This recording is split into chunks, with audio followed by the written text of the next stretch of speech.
ছোটবেলা থেকেই আমাদের এলাকার মধ্যে মন্দির, মসজিদ, গির্জা, প্যাগোডা অলমোস্ট একই জায়গাতেই থাকে, খুব বেশি দূরে থাকে না। তো যখন নামাজ হবে তখন চেষ্টা করবেন আপনারা আপনাদের যে সাউন্ড, অতি উচ্চ স্বরে যে সাউন্ড বাজে, সাধারণত ইয়াং ছেলে পেলে যারা থাকে তারা এই কাজগুলো করে। পুজো উপলক্ষে পাড়া বা মহল্লার পাশে একটা সাউন্ড স্পিকার দিয়ে জোরে জোরে গান বাজাচ্ছে, বাট একটু বুঝতে হবে যে এই সময় যে নামাজের সময়গুলো হবে ওই সময় যাতে আমার ধর্মীয় সম্প্রীতিটা বজায় থাকে, অন্যের যাতে ক্ষতি না হয়। আমাদের কোনো ধর্মই কিন্তু আমাদেরকে এই শিক্ষাটা দেয় না যে আমি আমার অনুষ্ঠান পালন করতে গিয়ে আরেকজনকে বিব্রত করছি বা ক্ষতি করছি। প্রত্যেকটা মহল্লায়, প্রত্যেকটা বাসায়, প্রত্যেকটা বিল্ডিংয়ে দেখা যাবে যে কিছু বয়স্ক মানুষ থাকবেন যারা অসুস্থ। উচ্চ স্বরে এমন কিছু করা যাবে না বা এমন কিছু করবো না যেটা আমার জন্য আনন্দদায়ক, অন্যের জন্য বেদনাদায়ক। তো এই জিনিসটা যাতে আমরা বজায় রাখি। ঢাকের ব্যবহার, অন্যান্য যে কার্যক্রম, সেটা ইট ইজ ওকে। শাখার ব্যবহার আপনারা যেটা করবেন সেটা কোনো সমস্যা নেই, ফাইন। বাট এই ডেস্কের এগুলো বাজানোর ব্যাপারে আপনারা একটু অবশ্যই, আমি আপনাদের সজাগ দৃষ্টি কামনা করি।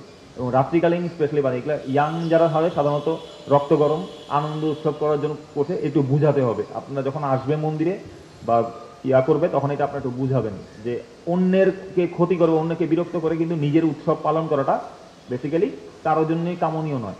তো এই জিনিসটা যাতে আমাদেরকে বজায় থাকে। মিথ্যা গুজব এবং এই ধরনের জিনিসপত্র এগুলো থাকবেই।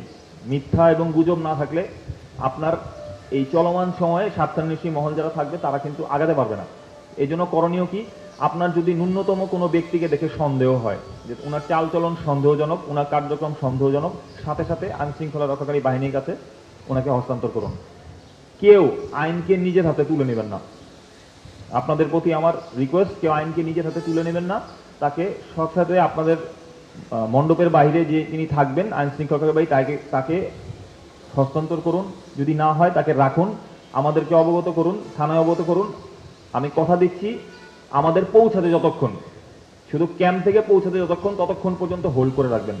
বাট কোনো বিষয় নিয়ে মারামারি, ঝগড়া বিবাদ, ফ্যাসাদ, একটা ঘটনা তৈরি হয়ে যাওয়া, হাইপ হয়ে যাওয়া, এইসব জিনিস যাতে আমাদের মধ্যে না হয়।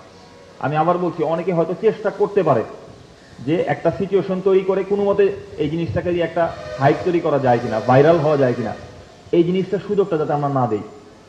আমরা যদি খারাপ ব্যক্তিকে খারাপ কাজ করার সুযোগ দেই, উনি এটা আরো করবেন। কারণ মনে রাখবেন, অনেকের জন্য এটা টাকা কামাই করার একটা রাস্তা। ভাইরাল হয়ে বা একটা চটকদার কথা বলে কাজ করা, তার জন্য এটা ব্যবসা। বাট আপনার এবং আমার জন্য কিন্তু এটা ব্যবসা না। তো সেই জন্য আমরা চেষ্টা করব যে এই ধরনের কার্যাবলী করে কেউ যদি চেষ্টা করে কোনো সিচুয়েশন ক্রিয়েট করে, আমরা এটাকে আগে ডিফিউজ করে দিব এবং সাথে সাথে তাকে থানায় বা সেনাবাহিনীর কাছে হস্তান্তর করবেন। আমরা আমাদের সিস্টেমে তাকে জিজ্ঞাসাবাদ করে আইন অনুযায়ী যে ব্যবস্থা আছে সেই ব্যবস্থা আমরা গ্রহণ করব। সোশ্যাল মিডিয়াতে আমরা যা দেখি, যা শুনি, সব কিছুই বিশ্বাস করার কিন্তু অ্যাকচুয়ালি কোনো গ্রহণযোগ্যতা নাই। বাংলাদেশে আমি যেখানে বড় হয়েছি বা যেখানে আমি আমার জন্ম, সেইখানে আমার সকালেই ঘুম ভাঙতে হচ্ছে মন্দিরের ঘন্টার শব্দ শুনে অথবা আপনার উলুধ্বনির যে শব্দ শুনে। আমার বন্ধু বান্ধব, আপনাদের আত্মীয় স্বজন সবাই যদি বলি, দেখবেন যে ঘুরে ফিরে হয় মুসলমান, বৌদ্ধ, খ্রিস্টান, আমরাই। আমাদের বাংলাদেশের মতো সৌহার্দ্যপূর্ণ সম্প্রীতি পৃথিবীর অন্য কোনো দেশে নাই। এটা পসিবল না। আমাদের কোনো সময় এই সংখ্যালঘু, সাম্প্রদায়িকতা, এই সমস্ত কথাবার্তা আমাদের বাংলাদেশ সেনাবাহিনী, আমরা গভীরভাবে বলি, আমাদের বাংলাদেশের মানুষের ডিকশনারিতে এই সাম্প্রদায়িক কথাবার্তা নাই। বাট আমরা এই যে কিছু মহল নিজস্ব কার্যগুলি চরিতার্থ করার জন্য এই ধরনের মানে সিচুয়েশন ক্রিয়েট করার চেষ্টা করে যে উনি হিন্দু, উনি মুসলমান, উনাকে এইভাবে অপমান করা হলো, উনাকে এইভাবে করা হলো। এই জিনিস ব্যক্তিগত শত্রুতার জের ধরে কেউ যদি কোনো কার্যাবলী সম্পাদন করে ওইটাকে সাম্প্রদায়িক লাইনে প্রবাহিত করতে চায়, এটা কিন্তু একটা গর্হিত অপরাধ। তো আমাদেরকে বুঝতে হবে, ঠান্ডা মাথায় চিন্তা ভাবনা করতে হবে কেন সিচুয়েশনটা হলো, কি কারণে হলো। বাইরের একটা ঘটনার রেশ আমার এখানে যদি না পড়ে, সেই জন্য আমাদেরকে সবাইকে সজাগ দৃষ্টি রাখতে হবে যাতে কোনোভাবেই বাইরে একটা ঘটনা করে আসবে এটা আমাদের এলাকার মধ্যে সিচুয়েশনটা খারাপ করবে। নো, এটা আমরা হইতে দিব না। এটার জন্য আপনাদের সবার আন্তরিকতা খুব জরুরি। যদি আপনাদের কোথাও কোনো মনে হয় যে এখানে একটা গুজব বা একটা ঘটনা শুনলাম, এটা সত্যি না মিথ্যা, আমাদের সাথে কন্ট্যাক্ট করবেন, আমরা জেনে আপনাদেরকে জানাবো। বা কেউ নিজের হাতে আইন তুলে নেওয়া, একটা কমেন্ট করে দেওয়া, একটা মন্তব্য করে দেওয়া, একটা সিচুয়েশনকে গরম করে দেওয়া, এরকম যাতে আমরা না করি, এই জিনিসটা কেউ মাথায় রাখবেন। একটা সুইপিং কমেন্ট, আমি একটা জিনিস জানি না, একটা জিনিসের দেখে একটা কমেন্ট করে দিলাম, বক্তব্য দিয়ে দিলাম, বা একজন পাগল বা অপকৃষ্ট ব্যক্তি বা একজন ব্যক্তি কোনো ধান্দার মধ্যে এসে একটা কথা বলে আমাকে উত্তেজিত করে দিল, আমি ওনার সাথে ঝগড়া বিবাদ সাথে লেগে গেলাম, সিচুয়েশন কিন্তু চেঞ্জ হতে সময় লাগবে না। এই জন্য আমাদেরকে একটু ধৈর্যের সাথে মানসিকতার সাথে এগুলো মোকাবিলা করতে হবে। যখনই আপনি এই ধরনের সিচুয়েশন পাবেন আমাদের কাছে দিয়ে দেন, আমরা বাকিটা যা বোঝার বুঝে নিব। বা কোনো অবস্থার পরিস্থিতিতে আমরা যাতে কাউকে সুযোগ না দিই যে মিথ্যা গুজব বা কোনো কিছু রটানোর জন্য। আমাদের গোয়েন্দা সংস্থার পক্ষ থেকে সার্বক্ষণিক মনিটরিং বিদ্যমান। আমাদের যে গোয়েন্দা সংস্থা আছে, আমাদের সকল বাহিনীর প্রত্যেকেই সাদা পোশাকে মাঠ পর্যায়ে কার্যক্রম চলমান রেখেছেন, প্রত্যেকেই যার যার জাংশন পয়েন্টে দেখছেন। এখনো পর্যন্ত আমরা সৃষ্টিকর্তার কৃপায় কোনো ধরনের কোনো হুমকি বা কোনো ধরনের কোনো থ্রেট আশা করছি না। যেখানেই আমরা পাচ্ছি যে কোনো ব্যক্তিকে যে উনি কোনো নির্দিষ্ট দল বা ধান্দা বা কোনো কিছুর মধ্যে আগমন করছেন, আমরা ওনাকে ডিফিউজ করার চেষ্টা করছি, যাতে আমাদের অন্তত ওয়ারি এবং ড্যামরা এলাকায় এই ধরনের সিচুয়েশন তৈরি না হয়। এই ব্যাপারে আপনারা নিশ্চিন্ত থাকবেন। যেভাবে আপনাদের পুজো করার কথা, আপনাদের বাপ দাদারা যেভাবে কাজ করে গেছেন, আমাদের পুনরায় আগে বাংলাদেশে যেভাবে যে ওইভাবেই করবেন। আপনাদের যেখানে বিসর্জন দেওয়ার কথা সেখানেই দিবেন, যে পূজা হওয়ার কথা, যে সময় হওয়ার কথা, যে রীতি রেওয়াজে হওয়ার কথা সেটাই করবেন। আপনাদের যেভাবে করার কথা আপনারা নিশ্চিন্ত মনে নিঃসংকোচ চিত্তে এই কাজটা করে যাবেন। আমাদের পূজা মণ্ডপের প্রত্যেকটা পূজা মণ্ডপের জন্য আপনারা আপনাদের যে নিরাপত্তা বলয়, অবশ্যই আপনাদের যে ভলেন্টিয়ার থাকবে বা লোক থাকবে তাদেরকে ব্রিফ করবেন। পূজা মণ্ডপে অনেক মহিলারা আসবেন, নারীরা আসবেন, বাচ্চারা আসবেন, শিশুরা আসবেন। ওখানে যাতে আপনাদের মধ্যে থেকেও কোনো ব্যক্তি বা কেউ এমন কোনো সুযোগ না দেয় যে নিজস্ব বিশৃঙ্খলার সৃষ্টি হয়, এমন কোনো মন্তব্য করে বসলো বা এমন কোনো একটা আচরণ করে বসলো যেটা অন্যের জন্য মানহানিকর, এরকম যাতে সৃষ্টি না হয়, এগুলোর ব্যাপারেও সদা দৃষ্টি রাখতে হবে।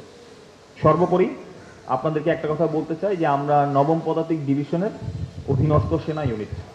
আমাদের যে কার্যাবলী বা যে দায়িত্ব আমাদেরকে দেয়া হয়েছে এই ব্যাপারে আমরা বদ্ধপরিকর। পূজাকে কেন্দ্র করে যদি কোনো স্বার্থান্বেষী মহল কোনো ধরনের, আই রিপিট, কোনো ধরনের যদি কোনো সিচুয়েশন ক্রিয়েট করার চেষ্টা করে, কোনো দল, কোনো ব্যক্তি, কোনো গোষ্ঠী, যেই দল হোক, যেই ব্যক্তি হোক, যেই গোষ্ঠী হোক, আমাদের দেখার কোনো কারণ বা কোনো সুযোগ নেই। যদি কেউ কোনো ন্যূনতম চিন্তা করে থাকে স্বপ্নেও, তাকে ওটা ভুলে যেতে হবে। আমাদের বাংলাদেশ সেনাবাহিনীর উপরে যে ম্যাজিস্ট্রেসি ক্ষমতা আমাদেরকে দেওয়া হয়েছে তার পূর্ণ প্রয়োগ করে এটাকে আমরা দমন করব।